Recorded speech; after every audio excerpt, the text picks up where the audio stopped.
first discussion topic this evening is environment and resources. As natural resources become increasingly scarce, as the effects of climate change become increasingly visible at both local and global levels, as the effects of a lack of social, economic, and environmental justice become increasingly difficult to ignore, architects, planners, and community development professionals are confronting new challenges at both local and global levels. This, in turn, has limited architecture's ability to directly address such major issues, such major social issues, as affordable housing and urban displacement. In response to these developments, movements such as green design and social design, for a lack of a better way of summarizing them, have gained mainstream support, as evidenced by the adoption of LEED standards and the success of Architecture for Humanity. So our first question dealing with environment and resources is this. It seems clear that we can regard green design and socially oriented design as two components of a holistic and sustainable approach to urban design in general. But how does the current discourse about sustainability, or does the current discourse about sustainability have any limitations? And if so, how can one begin to address issues that go beyond those limits?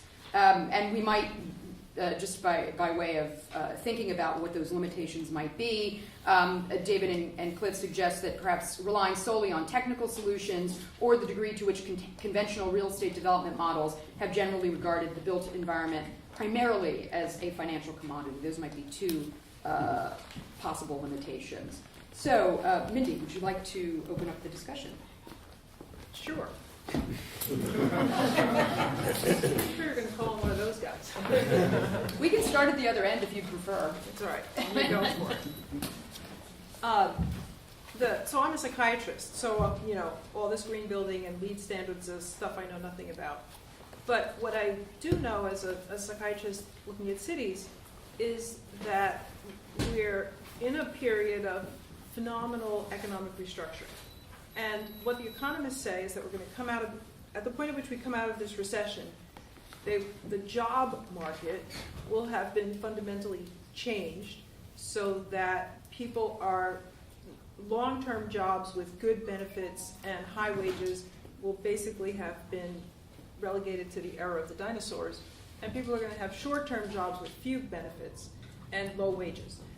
And so to the extent that most of what architects and planners talk about is building stuff that costs a lot of money when it gets done, there are going to be a whole lot of people that are left out of that equation. And they've always been left out of that equation, and they will continue to be left out of that equation. So all of the process of exclusion has been becoming more and more severe, and it's going to continue to be more and more severe.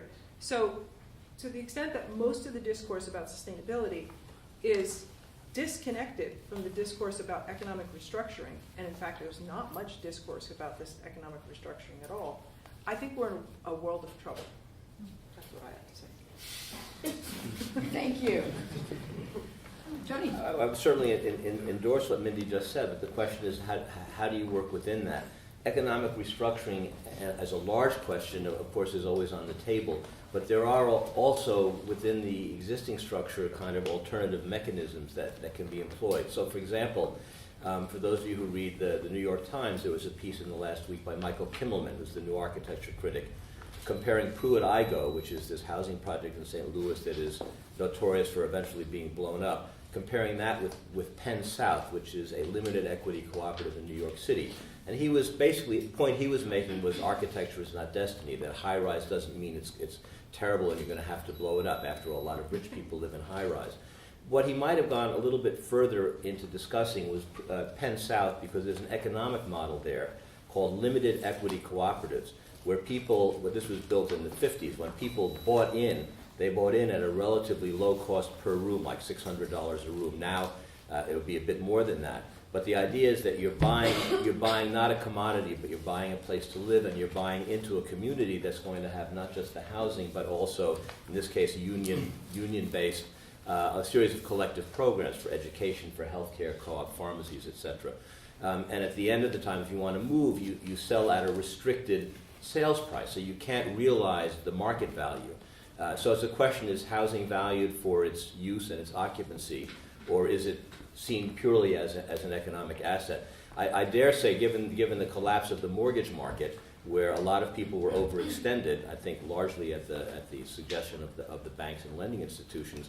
Had people thought about these other possibilities? So the question is, well, were people buying because they thought they were going to, eventually make a lot of money on it, or were they just said, I can afford it for the first time because I can get a mortgage?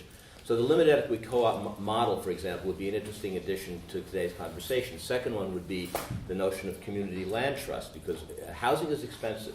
Almost no newly built housing, almost if the land is free, is going to be affordable to the poor without some level of subsidy.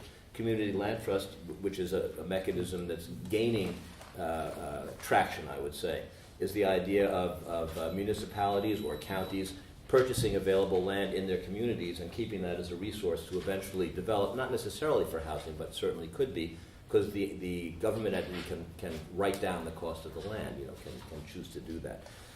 The one other point I'd like to make before going on, and this is something that I learned, I was part of a group in New York called Urban Deadline, and this is in the late 60s, and we were doing pro bono community services.